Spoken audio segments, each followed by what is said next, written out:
दोनों भाई और उनकी पत्नियां मिलकर संतरे के बाग में काम करते हैं। सुबह से शाम तक काम करने के बाद वो सब अपनी अपनी दिहाड़ी लेकर और बचे कुचे कुछ छोटे मोटे संतरे लेकर घर आ जाते हैं। अरे वाह, आज तुम लोग संतरे लेकर आए हो। मेरा बड़ा मन कर रहा था संतरे का जूस पीने का। आशा बहू, जा इन संतरों का जूस बनाकर लिया। आशा उन सभी संतरों को छीलकर एक बड़े से बर्तन में रख देती है और दाल घुटने से उन सभी संतरों को अच्छे से पीसकर छलनी की मदद से उन्हें छानकर सभी के लिए जूस ले आती है। ये क्या आशा, तुम ये अभी से संतरे का जूस बनाकर क्यों ले आई? मैंने खाना बनाकर तैयार रख दिया है। अगर सभी जूस पी लेंगे तो खाना नहीं खा पाएंगे। पहले आप सभी लोग खाना खा लीजिए, बाद में जूस पी लेना। आंचल की बात सुन सभी पहले खाना खाते हैं। खाना खाने के बाद सभी लोग जूस पीने के लिए बैठते हैं। सुलेखा जैसे ही संतरे का जूस का पहला घूंट पीती है तो फौरन उसे थूक देती है। अरे क्या हुआ माँ, तुमने ये संतरे का जूस थूक क्यों दिया? सारा का सारा संतरे का जूस खट्टा हो गया है। सूंघकर देखो, इसके अंदर से कितनी गंदी बास आ रही है। सभी लोग जैसे ही संतरे के जूस को सूंघते हैं तो सबको भी गंदी बास आने लगती है। लेकिन ये जूस तो मैंने आधे घंटे पहले ही बनाया था, तो इतनी जल्दी खराब कैसे हो गया? खराब होगा कैसे नहीं, गर्मी का मौसम है। अगर हमारे घर में भी एक फ्रिज होता तो ये जूस खराब नहीं होता। जाने कब तक ऐसी चीजों को बर्बाद होते हुए देखना पड़ेगा। सुलेखा इतना कहकर गुस्से में बाहर चली जाती है। इस बार तो गर्मी ने अपने सारे रिकॉर्ड तोड़ दिए हैं। अंजलि इतना बोल ही रही होती है कि तभी उन्हें अपने घर के अंदर से कुछ टूटने की आवाज आती है। ये आवाज कैसी है? माँ जी ठीक तो है ना?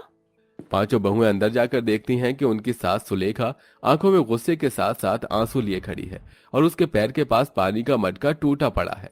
माँ जी आप ठीक तो है ना? नहीं, मैं ठीक नहीं हूँ और कुछ दिनों में तो मैं खत्म ही हो जाऊंगी। इस गर्मी ने तो इस मटके के पानी को भी गर्म करके रख दिया है। न जाने कब तक इस गर्मी में ठंडे पानी के लिए तरसना पड़ेगा। अपनी बूढ़ी सास की बात सुन पांचों बहुओं को अपनी सास के लिए काफी बुरा लगता है, लेकिन वो कुछ नहीं कह पाती और ऐसे ही दिन गुजरने लगते हैं। हे भगवान, ये क्या? इस साड़ी को भी अभी ही फटना था। परसों ही तो इस साड़ी को सिया था। साड़ी है कोई ईंट पत्थर की दीवार नहीं जो सालों साल चलेगी। सुबह से शाम तक गर्मी में इतना काम करने के बाद भी हम लोग अपने लिए साड़ी नहीं खरीद पा रहे। हेमा, अंजलि और शशि अपने अपने पतियों के साथ संतरे के बाग में काम करती थी और 50 रुपए ही कमा पाती थी, जिससे वो सभी लोग अपना पेट भरते थे।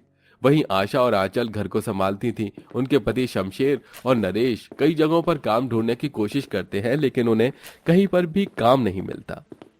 अरे इतने दिन हो गए काम ढूंढते हुए, लेकिन अभी तक कहीं पर भी काम नहीं मिला।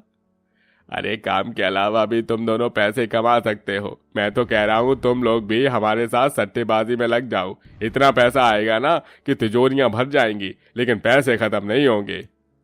जुआ खेलना तो गलत बात है ना? अरे गलत बात है तो भूखे मरो। अपने दोस्त अजीत और राकेश की बात सुन शमशेर और नरेश उन दोनों के साथ जाकर सट्टा और जुआ खेलते हैं। उनके पास सट्टे में लगाने के लिए अपना एक घर ही होता है जिसे वो लगा देते हैं। पहली बार सट्टा खेलने की वजह से वो लोग आसानी से हार जाते हैं, जिसके चलते अब उन सब लोगों के सिर से छत भी छिन जाती है। गरीबी में हम लोग जैसे तैसे करके जी रहे थे। कम से कम हमारे सर पर छत तो थी, लेकिन तुम दोनों की वजह से वो भी छिन गई। हमें माफ कर दीजिए, ये सब हमने जानबूझकर नहीं किया। हम तो बस पैसे कमाना चाहते थे। जो होना था हो गया। हम एक काम करते हैं, अपने सेठ से जाकर कुछ पैसे ले आते हैं। कम से कम सिर छुपाने के लिए एक किराए का कमरा तो ले ही लेंगे। अर्जुन राघव जैसे ही संतरे के बाग में पहुंचते हैं तो उन्हें पता चलता है कि अच्छे संतरों के लिए उनका सेठ संतरे के पौधे में दवाई डालता था, जिसके चलते वो पकड़ा गया। इसी के साथ अब उनकी नौकरी भी चली जाती है और अब वो सभी सिर छुपाने के लिए एक जंगल में जाते हैं कि तभी उन्हें एक महक आती है। ये खुशबू तो कुछ जानी पहचानी सी लग रही है। सभी लोग उस खुशबू का पीछा करके जंगल के अंदर जाते हैं। तभी उन लोगों को एक बहुत बड़ा और सुंदर सा संतरों का बाग दिखाई देता है, जिसे देख वो लोग बहुत खुश होते हैं और एक बड़े से संतरे के पेड़ के नीचे जाकर उसकी छाया में बैठ जाते हैं। सर छुपाने के लिए इन संतरों के पेड़ की छाया तो मिल गई, लेकिन इस भूख का क्या करें? एक काम करते हैं, इन संतरों को ही तोड़कर खा लेते हैं।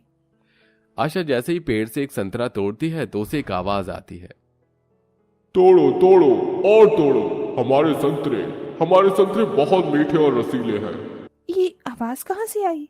आशा के इतना कहते ही उस बाग में जितने भी संतरे के पेड़ थे उन सब की बड़ी बड़ी आंखें और मुंह निकल आते हैं, जिसे देख सभी लोग बहुत हैरान होते हैं। स्वागत है तुम लोगों का हमारे इस जादुई संतरे के बाग में। यहाँ का हर एक संतरा जादुई है। तुम लोग जितने चाहे उतने संतरे खा सकते हो। लेकिन वैसे तुम लोग हो कौन? हमने तुम्हें यहाँ पहले कभी नहीं देखा। ये हमारा परिवार है। हमें मजबूरन सर छुपाने के लिए इस घने जंगल में आना पड़ा। एक एक कर पांचों बहुएं उन जादुई संतरे के पेड़ों को अपने परिवार पर बीती हर चीज बताती हैं। अरे बस इतनी सी बात, देखो मैं कैसे अभी तुम्हारी परेशानी का हल निकालता हूँ।